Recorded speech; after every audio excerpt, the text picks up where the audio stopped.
કોઈ પણ માકડું પકડવા માટે જાય, વાંદરું પકડવા માટે. એ વાંદરું કઈ રીતે પકડે? એક ભંગલીમાં સેના નાખે, એટલે વાંદરુંમાં હાથ નાખે, હાથ નાખે એટલે મુઠ્ઠી વાળે એટલે ભંગલી મુકાઈ ગઈ.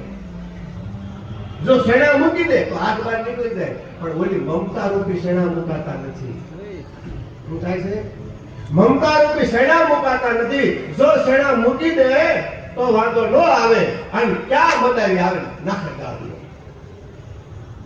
પછી 10 વર્ષ 15 રોજ ગામડે નસાવા કરે. આ બધા ગાળિયા નાખ્યા છે, આ મૂક્યા, આ મમતાના સેના પકડ્યા છે, આ દીકરા દીકરી પરિવાર આ સેના પકડ્યા છે ને, એ જો મુકાઈ જાય તો બેન આવે વિશ્વ સંતો આપણે કેવા બધું જાણવા છતાં નિરાતે राज गंग से उड़ाए न पाया, राज गंग से उड़ाए न पाया, मधु जानवा सका मिला